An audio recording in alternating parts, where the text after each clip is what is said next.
देश तब नहीं हारता, देश तब नहीं हारता जब कुछ लोग भ्रष्ट होते हैं। देश तब हारता है जब बाकी लोग खामोश रहते हैं, जब बाकी लोग खामोश रहते हैं। नमस्कार. प्रत्येक वेळी सरकारला दोष देणं, सरकारला नावं ठेवणं, सरकारला भ्रष्टाचारी म्हणणं हे योग्य नाही. जर एखाद्या सरकारी योजनेचा लाभ घेताना जनताच तक्रार करत नसेल, मुकाटपणे मागितलेले जास्तीचे पैसे देत असेल, तर अशा वेळी काय करणार?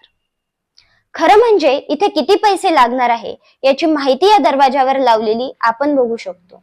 पण तरी सुद्धा रांगेत उभे असणारे हे लोक अधिकचे पैसे का देत आहेत? याचसाठी गॉडफादर मीडियाची टीम इन्व्हेस्टिगेशन साठी गेली असता समोर आलेला प्रकार हा धक्कादायक होता आणि अनेक प्रश्न उपस्थित करून गेला. पहा पैसे घेणाऱ्या आणि देणाऱ्यांचा हा एक्सक्लुझिव्ह रिपोर्ट.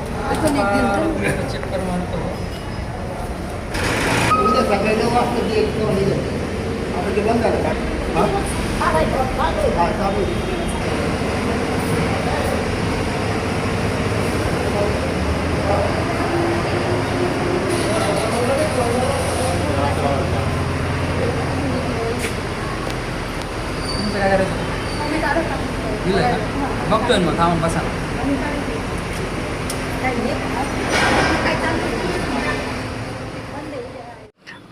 एसटी महामंडळातर्फे एक कार्ड देण्यात येत आहे. कोणत्या प्रकारचं कार्ड आहे ते? कोणतं कार्ड मिळतं तुम्हाला? अर्धा तिकीट हा अर्धा तिकीट हा केवढ्याला मिळतंय ते कार्ड? 230 रुपये. 230 रुपये. 230 रुपयाला कार्ड मिळत आहे. परंतु एस टी महामंडळाने सांगितलंय 199 रुपयामध्ये हे कार्ड प्रवाशांना द्यायचं आहे. आता या ठिकाणचे जे ऑपरेटर आहेत त्यांना आपण विचारूयात, नेमकं हे कार्ड केवढ्याला दिलं जाते? 230 रुपयाला. हा का बरं असं? 230 लाच आपण पहिल्यापासून तेच बघतो. मी जेव्हापासून आलो इथं तेव्हा 230 सांगितलेलं आहे मला करायला. सांगितलं 230. आता जे इथं राहत त्यांनी कोण नाव इथं लोखंडे, रवींद्र लोखंडे. त्यांनी सांगितलं हा 230. त्या जेव्हा सुरुवात केली ना त्यांनी हा. ते पण 230 करायचे. मला त्यांनी 230 सांगितलेलं आहे. परंतु 199 रुपये घ्यायला लावतात शासनाने. हा आणि त्याची मला नाही एवढी माहिती तिची अजून. मी आता 1 महिना झाला मला येऊन 1 महिना झाला. हर्षल धामणगावकर. तर हे हर्षल धामणगावकर आहेत, यांना कल्पना नाहीये नाही का? लोखंडे नावाचे या ठिकाणी ते काय एस चे कर्मचारी आहेत का? रवींद्र लोखंडे. रवींद्र लोखंडे म्हणून यांच्याकडं ऑपरेटर. तर 230 रुपये घेण्यात येत आहेत. तुम्ही दाखवू शकतात या महिलांना यांच्याकडनं 230 रुपये घेण्यात येत आहेत.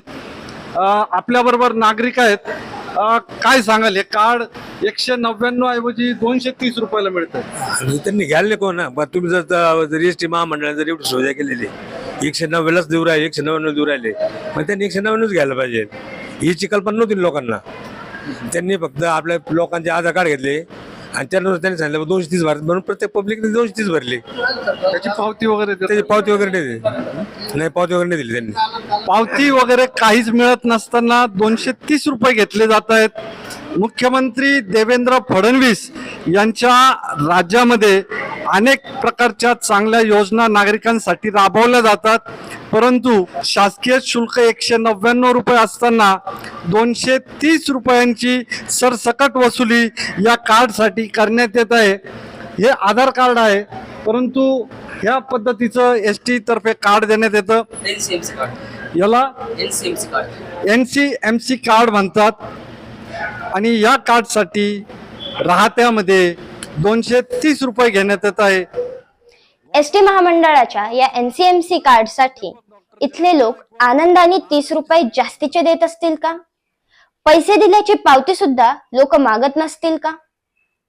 दिवसाढवळ्या तेही सरकारी आवारात ही थेट वसुली का आणि कुणासाठी होते?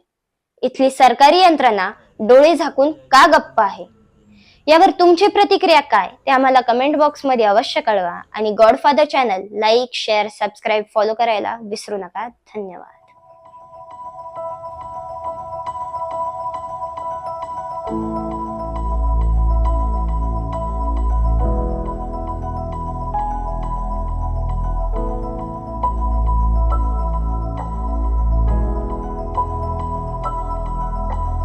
आहे